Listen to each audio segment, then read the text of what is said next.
하나님께서 이스라엘 언약 자손들로 하여금 처음에 광야 생활 1차 실현을 하기 위해서 하나님이 이제 인도하시는데 백성들이 원망하기 시작하고 그리고 이제 배반하고 그다음 불신하고 결국은 이제 패배에 이르게 되는 불신으로 인해서 패배에 이르게 되는 결과가 나옵니다.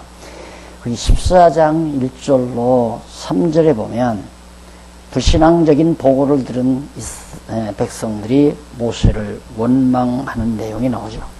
요거 여기서부터 봤죠? 네, 맞아. 네. 그러니까 이게 참 그런 거 보면 부정적인 사고를 가진 사람들과 이제 무리를 짓는다는 것이 얼마나 불행한 일인가. 왜 미국의 유명한 목회자 부흥산지 긍정적 사고라는 말도 많이 했고요. 우리나라에서도 소위 이제 오순절 계통의 목사님들이 긍정적 사고 이런 얘기를 많이 하죠. 그 긍정적 사고는 인간 스스로가 이제 긍정적으로 사고를 한다는 얘기거든요. 맞은데요? 잘 안 돼요? 나와요. 됐어. 네. 인간의 어떤 욕심, 그러니까 인간은 부정적 사고를 하지 말고 긍정적 사고를 해야 된다. 그리고 경험학적으로 자꾸 긍정적 사고를 하면 일이 되고 부정적 사고를 하면 일이 안 된다. 이런 식으로 얘기를 합니다. 그런데 성경에서 말하는 긍정적 사고는 아까도 말했지만 여호와 하나님의 신실성을 전제로 합니다. 여호와 하나님께서는 절대로 거짓스러우신 하나님이 아니고 신실하신 하나님이기 때문에 한번 언약하시면 언약은 반드시 이루신다는 그 믿음으로부터 나오는 긍정적 사고입니다. 그러니까 이 긍정적 사고는 무슨 일이 안 될 때에도 상관이 없습니다. 설령 여기서처럼 패배에 이르러도 긍정적 사고를 가지는 사람들은 그냥 긍정적으로 사고를 합니다.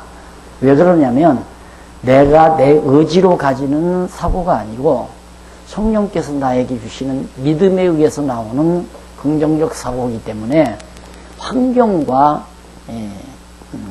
환경의 제재를 받지 않습니다.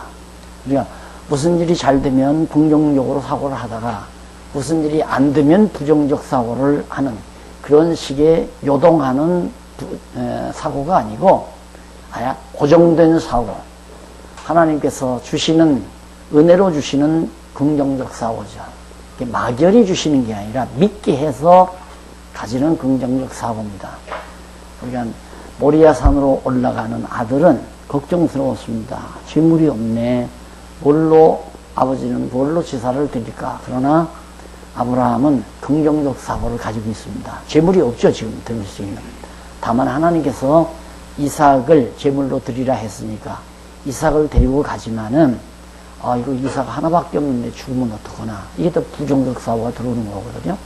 그래서 두려움이 오고 걱정이 오고 염려가 오는 건데 아브라함에게 그게 없었잖아요. 아들한테 가자. 하나님께서 준비해 놨다. 이게 얼마나 완벽한 긍정적 사고를 하고 사는 겁니다. 그러니까 성경을 공부하고 나서 달라지는 부분 하나가 걱정, 근심이 사라진다는 것. 그리고 담대해진다는 것. 주저함이 없다는 것. 의심이 없어져 사라져 버린다는 것. 그 말은 단마디로 말하면 긍정적 사고를 하며 살 수밖에 없게 되도록 되어 있다. 왜? 하나님께서 그렇게 하도록 믿음을 주시고 그 믿음에 의해서 확신이 오니까 된다. 그런데 이제 믿음도 없이 하면 된다. 이 말처럼 참 사악한 말이 없죠. 완전히 인본주의적인 사고입니다. 하면 된다가. 그러니까 우리는 되게 하시니까 된다. 이게 이제 우리들의 신앙이죠. 하나님이 되게 하시면 된다. 내가 하면 되는 게 아니라 하나님이 하시면 된다. 이거거든요. 그러니까 전혀 신본주의적 사고와 인본주의적 사고가 다르다.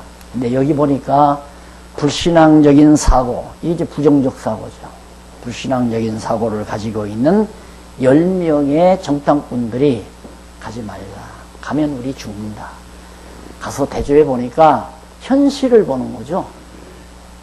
엄청나게 저들은 강하고 우리는 메뚜기 떼 같고, 이것은 뭐니 뭐니 해도 우리는 망하게 돼 있다. 가면 죽는다. 판단 잘합니다. 그게 소위 물리학적, 수학적 사고입니다. 예, 리듬의 사고는 수학을 초월하고 물리적인 사고를 초월해 버립니다. 그래서 안 될 것 같아도 하나님이 하시면 되는 거고요.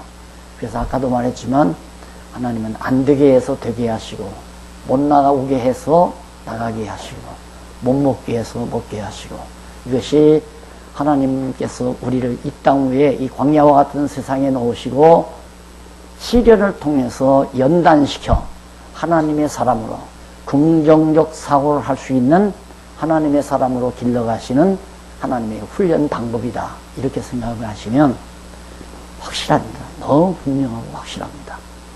우리 교회에 50대 부도나신 장로님이 한 분 계시거든요. 부도나자마자 사표를 써가지고 왔더라고요. 뭐 절망적이에요. 완전히 다가 날아가 버렸으니까. 다가 날아가고 비서로 완전히 다 그래서 내가 받아두고, 장로님이 사표 내시는 의도는 제가 10번 들어 알지만 하나님께서 아직도 이제 50대인데 어떻게 하실지 모릅니다. 내가 받아두기는 하지만 나는 처리 안 합니다 하고 받아뒀어요. 끝까지 저 은퇴할 때까지 앞장서서 교회를 잘 보신 분이 있습니다. 제가 그렇게 했던 이유, 그거 처리해버렸으면 이제 다시 장립받아야죠. 처리해버렸으면. 근데 저는 이제 성경을 아니까, 하나님, 원래 그분, 소식 들어가고 상관없어요. 그 사모님 때문에 저 장로가 됐어요. 사실은 장로님은 사업에 바빠서 성경도 잘 모르고 그렇게 뭐 신앙생활에 깊지도 않은데, 워낙 그 부인 되시는 권사님이 열심히 교회를 하니까 표를 다 던지면, 그때만 해도 투표를 제가 했으니까 그렇게 됐어도 나는 하나님께서 장로가 되게 하시려고 연단을 주신다 생각을 해서 인생이 다 산 거 아닙니다. 장로님 다 산 거 아닙니다. 알았습니다 하고 했는데 제 믿음대로 됐잖아요. 예. 절망 속에서 부정적 사고는 자연스러운 거죠. 그러나 신앙 안에서는 성경 말씀을 깨닫고 나면 도리어 절망적인 상황이 가장 소망이 더 강렬한 때가 될 수 있다. 그게 이제 긍정적 사고로 이끌어 가시는 하나님의 섭니다. 그래서 안 된다. 불가능하다. 이런 거. 물론 인간의 욕심대로 시작을 하면, 그건 안 돼. 아니, 그래서 성경에 예하면 예하고 아니라면 아니라 하라. 지금 그 말은 뭐냐면 하나님의 뜻이면 예, 된다 이 말이죠. 긍정적으로 예하라. 그러나 하나님의 정하신 뜻이 아니면 아니라, 그건 절대 안 된다. 예하고 아니라 해야지 우리가 이렇게 해서 하려고 하고 저렇게 해서 하려고 하는 우리 인간의 잔꾀, 인간의 자잘구리한 꾀로서는 절대 이 거친 세상을 이겨낼 수가 없다. 어떻게 보면 성경을 알고 있는 사람이 남이 보기에는 우직스럽습니다. 그리고 고집스럽게 보이고요. 왜? 좌절을 안 하니까. 절망을 안 하고 좌절을 안 하고 절대 포기하지를 않고요. 포기하거나 절망하거나 좌절하는 법이 없습니다. 왜? 이것이 하나님의 뜻이라고 확실하니까 그냥 견뎌내는 거죠. 참고 기다리고 있는 거고. 그래서 성경은 끝까지 참으라. 인내를 그렇게 강조하는 이유가 모든 만사가 때가 있다고 그랬잖아요. 전도서에 보면 시작할 때가 있고 끝날 때가 있고 그 때를 하나님이 정해놓으셨기 때문에 어떤 일이 하나님의 뜻이라 할지라도 이루어지는 때가 정해지기 때문에 내 마음대로 때를 앞당기거나 뒤로 물릴 수 있는 게 아니잖아요. 그러니까 믿음이 오면 이루어질 때까지 참는 거죠. 이루어질 때까지. 그때까지 끝까지 참는다. 바로 그것이 바로 끝까지 참으라고 하는 진정한 의미가 내포된 내용이다 하는 얘기입니다. 이제 아마 목사님들이 이제 우리 강의의 흐름을 벌써 석 달째 이렇게 하다 보니까 많이 이제 붙으시게 될 겁니다. 앞으로는 더 공부하기가 더 쉽죠. 그리고 이제 역사서만 딱 끝나면 완전히 틀이 잡히잖아요. 그렇게 해서 시가서에 들어가면 그게 바로 나의 찬양으로 바뀌어져 버립니다. 그 모든 시가서가 이스라엘 민족의 역사를 이끌어 가신 하나님의 뜻을 깨닫고 구약의 그 언약 자손들이 부르는 찬양이거든요. 누구를? 그렇게 역사를 이끌어 가신 여호와 하나님을 찬양하는 거기 때문에 그게 곧 우리의 찬양으로 바뀌어요. 곧 우리의 찬양으로. 주께서 성을 지키지 아니하시면 지키는 자의 파수꾼의 경상함이 화사다. 이런 찬양들이 그냥 내 찬양이 돼버리고, 주께서 집을 세우지 아니하시면 세우는 자의 수고가 다 헛되다고 하는 이런 찬양들이 그대로 그냥 내 노래로, 내 찬양으로 그렇게 되어지는. 그래서 시편 공부가 또 그렇게 재미나잖아요. 일단 진행해 가십시다. 자, 그리고 그 다음 4절로 10절. 갈렙과 여호수아가 설득했으나 백성들이 반발을 합니다. 예, 일반 백성들은 당연하죠. 모세와 갈렙과 여호수아는 벌써 지도자 입장에 서서 하나님이 하시는 역사 섭리를 보면서 많이 깨달았기 때문에 아무리 저들이 강성하다 할지라도 가나안 땅 들어가면 우리 하나님께서 이기게 하신다는 믿으니까 그러지만은 그 나머지 10명은 완전히 막 과학적이고 수학적이고 물리학적이고 저 수가 많다. 그리고 힘도 세고 그리고 뭘로 보나 수가 많기 때문에 수학적으로 봐서도 도저히 우리가 감당이 안 된다. 너무너무도 분명한 거죠.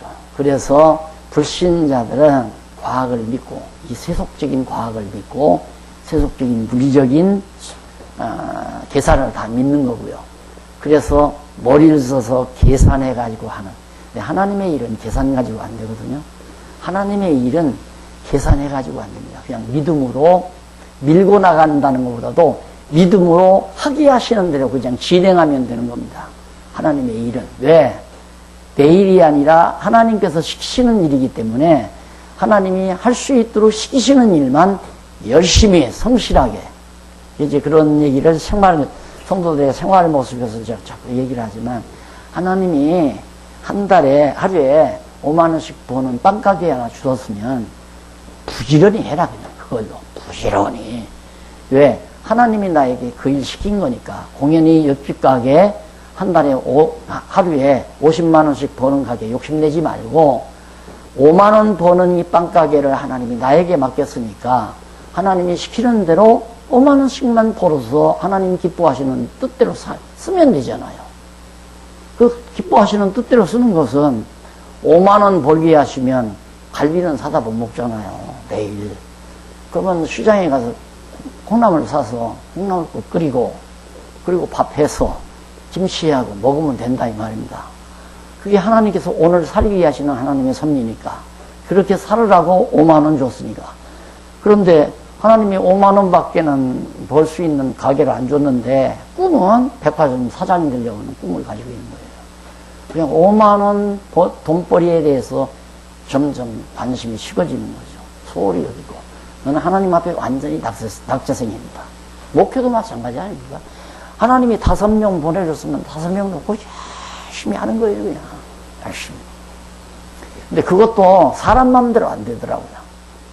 제 자랑이 아니고, 제가 처음에 이제 말씀을 좀 깨닫고 나니까, 지방 여기저기에서 막 가서 보면, 젊은 애들 두월이 앉아서 오라고 한 거예요. 그리고 어디 다방 구석에 가서, 이렇게 좀 조용한 구석에 가서 2명 앉혀놓고, 2박 3일씩 가르치다가 와요. 거기서 이제 하룻밤 더 자면 경비가 더 들어가니까 밤 열차를 타고 올라와요. 지방 강의를 그렇게 한동안 많이 다니곤 했습니다만 지금 이렇게 생각하면 참 그 하나님이 시켰지 사람은 못하죠. 그런다고 해서 뭐 차비 주는 것도 아니고 그 저들이 뭔 차비가 있어. 보고 싶다고 듣고 싶다고 그러면 그때는 이제 뭐 겨우 잘 해봤자 카세트 테이프 그걸로 녹음돼 가지고 돌아다니다 보면 그것도 이제 학생들이 구입할 돈이 없으니까 직접 날들어 오라는 거예요. 그러면 준비해가지고 가야죠. 근데 결국 그런 과정을 통해서 하나님은 당신의 일을 해가시는 것을 이제 느끼게 되고요. 많이 깨닫게 되고, 결국 앞으로도 저는 뭐 하나님이 계획하시는 대로 되질 거라는 확신을 가지고 있습니다. 그 확신은 뭐냐면, 하나님께서 내가 늘 말했지만 노아에게 언약하신 거 있잖아요. 지금 나는 뭐 미국을 반대하고 뭐 정치적으로 지금 발언하는 거 아닙니다. 사드 때문에 난리지만은 어차피 서구文明은 기울어지게 되어 있습니다. 미국이 언제나 세계 1등 대국으로 세계를 지배하는 국가로 존재하지 않습니다. 그렇게 되면 안 바뀌어지죠. 이게 하나의 분수령이라고 나는 봐요. 지금 중국하고 미국 사이에서 완전히 끼어가지고 이러지도 못하고 저러지 완전히 그냥 코너에 매개잖아요, 우리나라가. 근데 이것이 하나님, 되어지는 모든 일이 하나님의 뜻대로 되어지니까. 그럼 하나님은 왜 이렇게 하시는가? 강대한 나라 의지해봤자 그걸로 사는 게 아니다. 도와주는 듯 하고 이용해 먹고 다 그런 거 아니에요? 약자는 언제나 그렇습니다. 강자가 좀 도와주는 듯 싶으면서 필요할 때 이용하고, 도와주는 듯 싶으면서 필요할 때 이용하고, 사람 의지해봤자 약자가 강자 의지해봤자 이용당하는 것밖에 없어요. 정말 강자가 희생해가면서 약자를 위해서 한다는 건 그건 하나님의 역사로나 그게 가능하지 인간의 힘으로는 불가능하죠. 그게 법이란 무엇인가? 누가 나한테 그래요. 법이란 무엇인가? 법을 건전하게 이제 법리학에서 우리가 공부해보면 법은 약자의 보호막이라고 간단하게 우리가 이해할 수 있죠. 약자들을 보호하기 위한 하나의 울타리 법이. 근데 그래요? 우리 현실을 보세요. 법은 뭐예요? 강자의 무기예요. 강자의 무기. 예, 하나님의 뜻이면 반드시 이루어지기 때문에 언젠가는 모든 세상 주도권이 이제 아세아권으로 넘어오고 결국 이 아세아권에서 온 세상을 주도하는 주도권이 유대인에게로 돌아간다. 이게 성경의 프로그램 아니에요. 정해진 거란 말입니다. 그러니까 이건 뭐 내가 미국을 편든다, 중국을 편든다, 나는 그런 전혀 편들 이유도 없고, 어차피 그들도 다 이 땅 위에 있는 주님의 몸된 교회를 위해서 쓰임받는 하나의 부수적인 도구들이지, 그들이 뭐 세상을 제패하고 세상의 역사를 주관해 가는 게 아니잖아요. 겉으로 보면 미국이 세계 역사를 좌지우지하는 것 같지만 그게 아니죠. 하나님께서는 그들을 통해서 이 땅에 당신의 계획된 뜻을 하나하나 진행해 가기 때문에, 그래서 우리 목사님들이 정치에 너무 그렇게 막 인간적인 정치에 관심 두는 것도 좀 부신앙적이라고 그렇게 생각을 해요. 혹시 정치에 관심 있는 목사님 계시는지 모르지만, 아무리 인간이 노력해봤댔죠. 하나님의 뜻대로 돼요.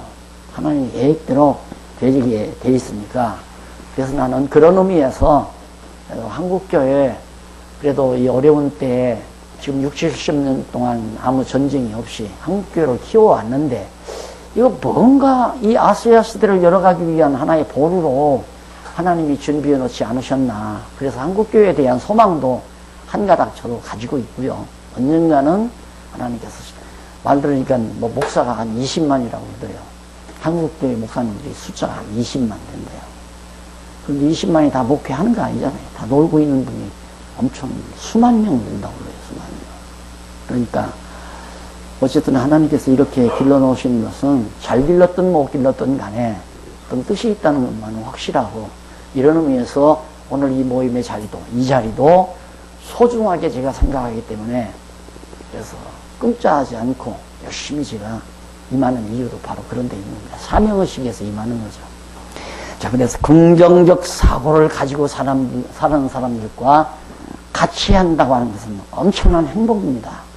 근데 우리도 여기 예를 들어서 한 20여 명 있는 경우 이렇게 모였는데, 여기서 부정적 사고를 가지고 안 돼 하고 못해 안 할래 이런 사람이 많으면 맥이 다 풀리는 거예요. 목회도 그렇더라고요. 목회도 제가 해보니까, 예를 들어서 이제 전도회를 만들어 주잖아요. 그럼 전도회 회원이 한 부서에 한 20명이 된다.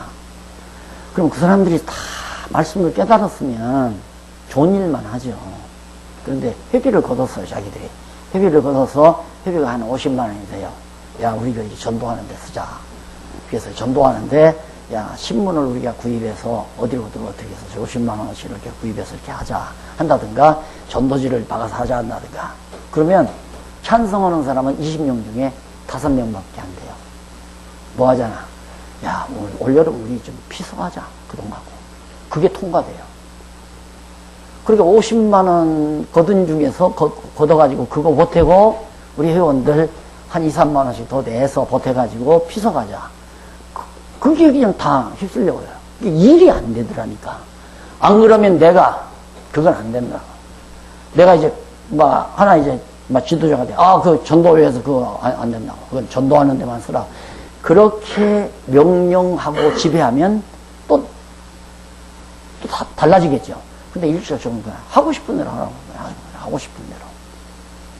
그러니까, 억지로 내가 일일이 간섭하게 되면 또 그 다음 가서는 이제 몇 달 지나면, 우리 이거 회비내서 박 목사가 하라는 대로 할 바에야 우리 뭐하러 회비내냐. 그 다음에 회비 안 내는 사람이 늘어나는 거예요. 이게 목표라고 하는 것이 진짜 인간 생각대로 하려면 한없이 걸 수 없고 정말 힘들고 그렇지만 그냥 저는 그래서 제 목표 방법을 방목한다고 그래요. 방목. 꼬투리 끌고 꼬투리 뚫어서 목매가지고 기르는 그런 양식이 아니라 방목. 예. 고기도 양식장에서 가두리 양식을 하는 게 아니라 그냥 큰 바다에 내몰아서 하는. 그래서 맛있는 냄새만 살살 바닷가에 가서 풀어놓으면 그냥 그대로 다 고기들이 모일 거 아니에요. 맛있는 먹거리를 먹기 위해서. 그래서 그냥 성경 부지런히 연구해서 성도들이 먹고 힘이 나고 정말 성도들이 먹고 배부른, 영혼이 배부른, 튼튼하게 성장하는 그런 양식만 마련해서 자꾸 전하고 가르치고 알려주고 하면 결국 하나님의 주를 위해서 충성하고 봉사할 많은 일꾼들이 자라나는 건 분명하다 하는 확신 가지고 살아가는 거죠. 그래서 부정적 사고는 안 된다. 성경을 알면 긍정적 사고를 할 수밖에 없다. 그렇게 아는 것과 믿는 것이 하나 되는 사람들이 모였을 때 더 힘이 더 가중되는 거죠. 같이 마음을 모으고 뜻을 모으니까 한 마음 한 뜻이 되지니까. 그래서 4절로 5절 10절까지 보면 갈렙과 여호수아가 설득했으나 백성들은 듣지 않고 그냥 다 그러다 보니까 여호와께서 11절로 12절 믿지 않는 백성을 어떻게 전염병으로 확 쓸어버리잖아요. 전염병으로. 그럼 앞에서 출애굽기에 보면 시내산에 이르기 이전에 그런 말을 해요. 너희들이 율법과 규례와 율례를 잘 지켜 행하면 너희들이 애굽에서 있었던 그런 질병이 너희에게 있지 않게 하겠다. 그런데 이제 거기도 행하면이라기보다도 내가 시내산에서 주신 율법과 규례와 법도를 잘 지키고 행할 때에 너희들로 하여금 절대 애굽의 그 질병, 전염병이 걸리지 않고 잘 살게 해주겠다. 준다고 하는 약속과 같은 말씀이죠. 그런데 여기서 이제 믿지 아니하는 가나안 땅 들어간다는 걸 믿어야죠. 거기까지 나온 이유가 그러니까 성경은 절대 부분으로 봐서는 안 된다. 안 되게 돼 있는 게 성경이에요. 지금 광야에서 지금 이쪽 가데스바니아로 일로로 가서 지금 일어나는 일 아닙니까? 여기서 정탐꾼 보냈는데 정탐꾼이 가가지고 보니까 여기 형편이 엉망이니까 못 간다. 가면 우리 죽는다 하고 부정적으로 불신앙적 사고를 한다는 말이에요. 그러면 여호와 하나님이 죽었다는 얘기죠. 하나님의 언약은 다 무능한 언약. 하나님의 약속해봤자 필요 없다.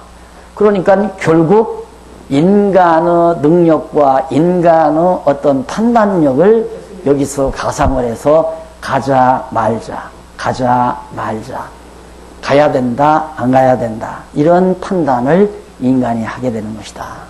그러나 갈렙과 여호수아는 가자. 그런데 10사람이 반대해서 결국 하나님께서 연병을 통해서 전염병을 통해서 다 이제 거기서 친다고 약속을 하시고는 모세가 언약을 들어서 여호와께 용서하실 것을 간구합니다. 모세가 가만히 생각하니까 하나님께서 다 여기 전염병을 통해 다 죽인다고 그러니까 모세는 그게 아니거든요. 언제는 다 당신 이 광야에서 양 머릴 때 막 불꽃 가운데서 불러가지고 내가 너희 조상 아브라함과 이삭과 야곱의 하나님이다. 너희 조상 이게 언약한 대로 네 백성을 애굽 땅에서 인도하여 내려고 하니까 네가 가서 인도하여 내라. 그러니까 안 간다고 그랬잖아요. 결국은 하나님께서 모세를 설득시켜가지고 모세로 하여금 대구 지금 여기 나와서 여기까지 왔단 말입니다. 근데 여기서 전염병으로 죽이겠다는 거예요, 하나님께서. 그러니까 모세가 여호와여 그러잖아요. 거기 한번 바로 전염병으로 죽인다니까 여기 13절 한번 보세요. 모세가 여호와께 여짜오되 애굽인 중에서 주의 능력으로 이 백성을 인도하여 내셨거늘 그리하시면 만약에 애굽에서 인도에서 여기까지 내셨는데 만약에 전염병으로 죽이신다면 그 말 아니에요. 그리하시면 그들이 듣고 이 땅 거민에게 고하리이다. 주 여호와께서 이 백성 중에 계심을 그들도 들었으니 곧 주 여호와께서 대면하여 보시며 주의 구원이 그들 위에 섰으며 주께서 낮에는 구름으로 그거 다 알고 있다 이거예요. 구름기둥으로 물기둥으로 그들 앞에서 행하시는 것이니이다. 그거 다 이 땅 백성들이 다 봤는데 이제 주께서 10절 나오죠? 15절 이제 주께서 이 백성을 한 사람같이 죽이시면 이 백성을 그렇게 전염병으로 다 죽이신다면 주의 명성을 들은 열국이 이 이방 민족들이 열국이 말하여 이르기를 여호와가 이 백성에게 주시기로 맹세한 땅에 인도할 능력이 없기 때문에 그런다. 그러니까 모세의 기도가 여호와 하나님을 살살 약을 올리는 것이 쉽게 말하면 만약에 여기서 백성들 다 죽여버리면 이 인근 다 압니다. 애굽에서 건져내서 여기 데리고 가려고 온갖 능력과 표적으로 여기까지 인도에 오셨는데 만약에 여기서 한 사람 죽이듯이 다 죽여버린다면 이 사람들이 뭐라고 하겠습니까? 이스라엘 민족들이 섬기는 여호와 신이라는 건 능력이 없어가지고 여기를 도저히 데리다가 정복하게 할 능력이 없으니까 그랬다 하고 소문날 거 아닙니까? 모세의 기도가 참 야무진 기도 아니에요? 그래서 모세가 그렇게 기도했기 때문은 아니죠. 근데 모세에게 그 믿음이 오니까 그 믿음의 기도를 하나님 앞에 모세가 드리는 겁니다. 죽이지 마시고 살려달라는 간 거 아니겠어요? 그래서 결국 이제 그 밑에 17절 이제 구하옵나니 17절 보면 이미 말씀하신 대로 주의 큰 권능을 나타내시옵소서 이르시기를 여호와는 노하기를 더디하시고 인자가 많아 죄악과 과실을 사하나니 형벌 받을 자를 결단코 사하지 아니하시고 아비의 죄를 자식에게 같이 3, 4대까지 이르게 하리라 하선나이다. 구하옵나니 주의 인자의 광대하심을 따라 이 백성의 죄악을 사하되 애굽에서부터 지금까지 이 백성을 사하신 것 같이 사하여 주옵소서. 여호와는 인자하심이 커서 우리의 죄악대로 갚지 아니하신다고 했지만 또 한편에는 3, 4대까지 죄를 갚는다고 하셨으나 여의 백성들은 그렇게 갚으면 안 되지 않습니까? 그러니까 지금까지 용서해서 여기까지 데려온 것처럼 용서하시옵소서 하고 모세의 기도는 믿음의 기도입니다. 이런 것이 소위 믿음의 기도다. 내 욕심을 이루어 달라는 것은 믿음의 기도가 아니죠. 그건 불신앙의 기도죠. 하나님 내 아들 법관되게 해주세요. 서울 법대 합격되게 해주세요. 이런 기도는 자기 사욕을 채우기 위한 기도이기 때문에 그걸 믿음의 기도라고 말할 수는 없어요. 그러니까 우리가 구하는 것은 간단하지요. 그 나라와 그 의를 구하라고 그랬잖아요. 그러니까 예수님께서 너희는 이렇게 기도하라면서 하늘에 계신 우리 아버지 이렇게 쭉 얘기한 것이 이제 기도의 제목은 주기도죠. 주기도 내용이 상당히 많잖아요. 이렇게 많은데 그걸 간단히 요약하면 그 그의 나라와 그의 의입니다. 의. 하나님의 나라, 그리스도의 나라와 그리스도의 의를 구하라. 하나님의 의를 구하라. 그러니까 우리들이 지금 간절히 사모할 것은 이 땅 위에 하나님의 나라가 이루어지기를, 그러니까 주님의 몸된 교회가 아름답게 서지기를. 우리가 지금 이렇게 노력하는 것도 이 어두운 이제 이 더위에 와서 말씀을 공부하는 이유가 뭡니까? 말씀 반석 위에 주님의 몸된 교회가 튼튼하고 견고하게 잘 서게 하려는 간절한 기도가 담긴 우리 행위 아닙니까? 그리고 내 의를 자꾸 만들려고 내 자신의 의로움을 드러내려고 하지 말고 하나님의 의를 드러내라. 이게 이제 우리의 기도라. 주기도문의 요약이 이거예요. 결국 이 요약은 예수 그리스도입니다. 문을 두드리라. 찾으라 만날 것이요. 문을 두드리라 열릴 것이요. 부활하 주실 것이요. 이봐, 예수 그리스도를 찾고 예수 그리스도가 세우신 하나님 나라 문을 두들기고 그리고 구하라 주실 것이요. 찾으라 만날 것이요. 문을 두드리라 열릴 것이다. 예수 그리스도를 구하라. 찾으라. 예수 그리스도를 찾으라. 바로 눈앞에 천국으로 오신 예수 그리스도를 놓고 하나님 나라의 문을 두들기라. 결국은 예수 그리스도를 구하라는 거거든요.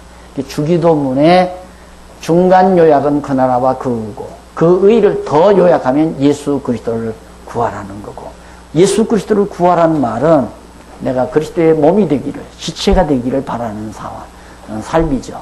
그러니까 결국 우리의 갈 길은 예수님께서 이게 보장된 우리의 갈 길이라는 얘기죠. 이 길로 항상 우리를 인도해 갈 거기 때문에 머리 대신 그리스도의 뜻대로 그리스도의 뜻을 찾아서 살려고 하면 편안한 거고, 머리 대신 그리스도의 뜻을 잘 몰라가지고 내 고집대로 살려고 하면 고달픈 거고, 인생이. 그렇잖아요. 주님의 뜻을 생각해서 그 뜻대로 살아가면 다 형통하게 잘 돼 있어요. 근데 안 될 일을 자꾸만 되게 하려고 노력하다 보면 고달프기만 하고 낙심만 되고 허심만 쓰죠. 생활 자체가 고달퍼지고 만다. 그렇기 때문에 우리가 하나님의 뜻을 성경을 통해서 찾아 깨달아 간다고 하는 것은 엄청난 복이죠. 헛된 쓸데없는 고민이나 쓸데없는 노력을 하지 않게 될 수 있는 길이란 성경을 통해서 하나님의 뜻을 분명히 깨달아가는 이것만큼 소중한 게 없습니다. 안 그러면 자꾸만 우리의 욕심이 일어나니까 내 욕심대로 뭔가를 자꾸 해보려고 하는 그런 것들 때문에 괴롭고 안 되면 낙심하고 절망하고 그런 거란 말입니다. 그래서 오셔서 언약을 들어서 모세가 여호와의 언약 이거 준다고 했으니까 여기서 죽이면 안 됩니다 그 말이에요. 언약을 들어서 죽이지 말라는 얘기죠. 그러니까 맞는 얘기 아니에요. 그 다음 넘어가서 14장 20절로 25절에 보면 862페이지 갈렙과 여호수아만 가나안 땅에 간다고 예고해줍니다. 다 죽는다 이거야 다. 근데 여기서 갈렙과 여호수아만은 여기 건너올 때 20세 미만은 여기 들어가요. 20세 이상 된 그 사람들은 여기 건너갈 때 요단강 건너갈 때 다 죽고 갈렙하고 여호수아하고 둘만 남습니다. 그러니까 홍해바다 건널 때 20세 미만 된 사람하고 그 다음 갈렙과 여호수아, 모세도 여기서 마지막 요단강 건너가기 전에 여기서 유명하잖아요. 하나님께서 불러가잖아요. 갈렙과 여호수아만 가고 다 여기서 죽는다. 그래서 대부분 이 길 가는데 그렇게 오랜 기간이 없어요. 여기서까지는 그렇게 시간이 많이 안 걸렸어요. 여기서 이렇게 오는 데는. 여기서 한 바퀴 더 홍해길로 돌아서 이렇게 가는데 많은 세월을 보내면서 거기서 많은 사람이 죽게 되시는 겁니다. 그러니까 결국은 우리도 마찬가지예요. 옛사람이 다 죽고 내가 지난번에 말씀드렸나요? 이렇게 했는데 이제 이게 속사람이고 이건 육에 속한 사람이고 이게 점점 크는데 이게 크면 육체의 소욕은 점점 줄어들고 이건 육이고 이건 영이라면 영에 속한 마음이 점점 자라나게 되면 육에 속한 마음이 반대로 이제 줄어들어서 마지막 우리가 죽는다 했을 때는 완전히 영에 속한 마음 쪽으로 육신이 다 육의 소욕이 완전히 없어질 때 이제 육신의 장막을 벗어버린다. 그러니까 애굽에서 나온 자가 다 죽은 다음에 가나안 땅으로 들어간다. 이런 것들은 그리스도의 지체인 우리들이 육체의 장막 다 벗어버리고 그리스도의 몸으로서 이제 완전히 성화된 몸으로서 하나님 나라에 가는 것과 같은 그런 모습의 모형이고 그림자적 계시가 바로 이런 장면이죠. 예, 빨리 하나님께서 이제 나를 부르실 때, 나를 불러가실 때 오래 고생을 시키면서 육체의 장막을 벗게 하는 방법도 있지만은 팔팔할 때 그냥 하나님께서 육체의 장막 벗어버리게 되면 이 고달픈 인생 안 살고 가는 거 아니에요. 그래서 솔로몬이 전도서에 보면 오래 사는 사람보다 빨리 죽는 사람이 낫다. 네, 빨리 죽는 사람보다 어려서 죽는 사람이 더 낫다. 어려서 죽는 사람보다 아야 이 세상 태어나지 않는 사람이 더 낫다고 그러잖아요. 네, 그런 내용 등을 보더라도 우리가 어차피 이 세상 살다 보면 자꾸 이 육체의 욕망 때문에 고생만 더 하는 거예요. 결국 우리가 이 땅에서. 그래서 하나님께서 좀 덜 쓸모가 없다기보다도 하나님이 그렇게 정해놓으시면 젊은 날 그냥 훌렁 불러가시면 참 좋죠. 근데 살려두시는 건 점점 좀 연단시켜서 하나님의 일에 쓰기도 하고 더 살면서 인간의 고집도 좀 더 꺾고 또 살면서 하나님의 은혜도 더 많이 깨닫게 하시려는 것이 하나님의 뜻이죠. 내가 그 비유를 탕자 비유를 들어서 자꾸 말씀드리지만 탕자가 1억을 가지고 가서 한 3천만 원 잃었다는 소식을 아버지가 듣고 쫓아가서 야 이놈아 가자. 너 더 잃는다. 7천만 원 남았으니까 그거 괜찮으니까 가지고 가자.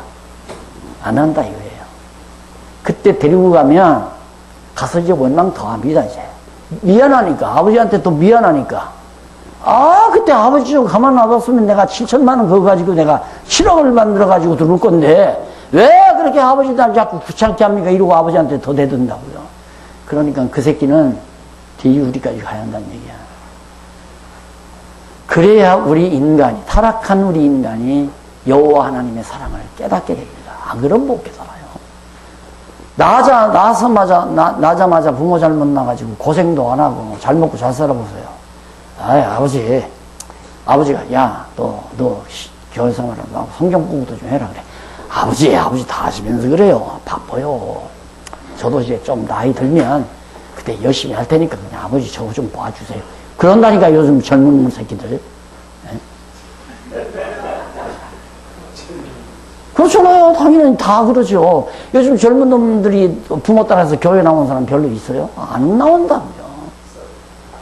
그러니까 하나님께서는 그렇게 하면 아버지 곁에서 안 나가고 있었던 큰아들은 그냥 늘 부모에 대한 감사도 없고 기쁨도 없잖아요. 불만만 있고 나는 닭새끼 한 마리도 안 잡아주지만 저 새끼는 돈 다 갖다 탕진하고 하는데 무슨 잔치는 잔치하고 불만하고 돌아다닌다고요. 그러니까 이 땅에 태어난 바에는 어차피 태어난 것은 여호와 하나님 경외하기를 배우기 위해서 태어난 거니까 고생을 할수록 좋다 나쁘다? 좋은 것은 같지만 말하기는 싫죠. 그게 우리의 갈등이에요. 야, 고생할수록 좋기는 좋은 거로구나. 돼지우리 가서 고생 싫다고 하니까 그 녀석은 돌아와서 그냥 잠자리도 좋고 입는 것도 좋고 밥 먹는 것도 좋고 안 좋은 것이 하나도 없는 거라 당자놈은. 그런데 계속 아버지 곁에서 산 놈은 이것도 불만 저것도 불만. 그것이 이제 하나님의 이 섭리에 대한 간단한 요약을 비유를 들어서 예수님께서 하신 말씀인데 우리 이렇게 돼지우리 같은 세상에 쫓겨난 것 복으로 와서 해야 됩니다. 왜 살아야 되나? 하나님 사랑 깨달으라고 돼지우리 가도록 놔둔 거니까 나는 그래서 목회하면서도 그랬어요. 성도는 나는 이 세상 목회하러 태어난 게 아닙니다.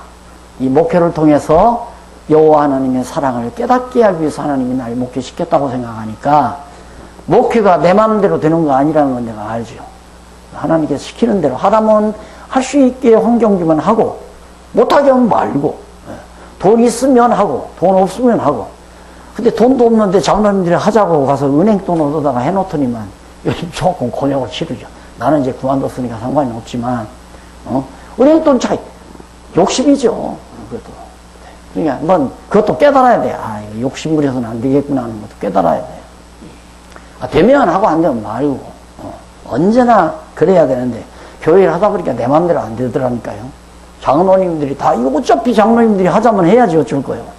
하자면 해야죠. 하는 게 아니라 이건 알아서 하십시오 해야지. 알아서 하십시오. 장로님. 그 막상 해놓고 빚종 이야기는 또 아깝잖아요. 있는 재산은 커졌지만은 빚종 이야기는 아깝고. 그래서 하여튼 좀 살아보면서 별 경험 많이 했고 깨달은 것도 참 많고 그래서 이거 깨닫게 하시려고 하나님께서 이런 일 저런 일 여호와 하나님 알았으면 욕심 부리지 말고 살아야 되고 그리고 절대 황당하지 말아야 돼. 그냥 하나님의 뜻을 순수하게 성경에서 깨닫고 그 뜻만을 소박하게 항상 소박하게 정직하게 진지하게 그렇게 감당해 나가는 그런 삶이 가장 지혜로운 삶이다. 그 다음에 이제 14장 36절로 38절에 보면 다른 정탐꾼은 다 죽고 갈렙과 여호수아만 생존을 하는 거 당연하죠. 그러니까 믿은 자는 살고 믿지 아니한 자 불신자들은 다 죽고 광야에서 다 죽고 결국은 우리가 믿지 아니하는 건 왜 안 믿는가? 육체의 소욕 때문에 안 믿거든요. 네, 육체의 생각 때문에. 믿는 건 영의 생각에 의해서 믿는 거고요. 그러니까 결국은 영의 생각은 들어가지만 육의 생각은 광야와 같은 세상에 다 내장하고. 그러니까 나도 죽으면 육체 이거 땅에다가 불태워서 묻을지 그냥 어디다 흩을지 모르지만은 이 흙으로 돌려보내고 가잖아요, 우리가. 하나님께로. 하나님이 나에게 생명을 지어주셨으니까 내 영혼의 고향인 하나님 나라로 가지만은 육체는 흙에서 봤으니까 흙에다가 돌려보내고. 광야에서가 이스라엘 언약자들은 다 애굽의 종살이 하던 다 매장해버리고 요단강 건너가서 이제 들어가게 되죠. 그 다음 39장 9절로부터 45절에 보면 14장 백성들이 아말렉과 가나안인에게 패배를 당하게 합니다. 자, 병으로도 죽고 그 다음 아말렉 군대 여기 이제 강도떼들이죠. 이들에게 전쟁에서 패배도 당하게 하고. 그래서 우리가 이 신앙생활에서 꼭 늘 승리만 있는 것 아니라는 거. 결국 왜 패배가 오는가? 그렇게 하면 안 된다는 것을 깨닫게 하기 위해서. 그러니까 육체의 소욕대로 살면 안 된다는 걸 깨닫게 하기 위해서 패배도 주고 재앙도 주고. 그게 이제 하나님의 섭리란 말입니다. 이게 우리가 하나님께서 좀 봐주면 안 되나? 이러지만 봐주면 깨닫는 게 아니라 가면 갈수록 더 날라리가 돼요. 하나님 앞에서. 그러니까 하나님은 우리 되게 하시기 위해서는 반드시 패하게도 하고 재앙도 우리에게 주시는 거고. 그걸 가리켜서 제가 징계라고 그랬죠. 징계. 사랑의 징계. 깨닫게 하기 위한. 죄의 대가를 주는 건 징벌이고. 징벌은 죄의 대가는 이미 예수 그리스도께서 십자가의 구속의 은총으로 다 정리가 되기 때문에 우리에게는 징계만이 있다. 때려서 깨닫도록 하는 사랑의 징계만이. 이것은 징벌은 사랑의 징계가 아니라 이것은 미움의 징벌이죠. 미운 자들을 다 멸하는 거. 저는 징계와 징벌은 좀 차이가 있다. 그 다음 바로 그렇게 해놓고는 15장 넘어가서 백성의 속죄의 규례가 나옵니다. 백성의 속죄의 규례. 백성들을 속죄해 줘야 되잖아요. 잠깐만 쉬었다가 하십시다.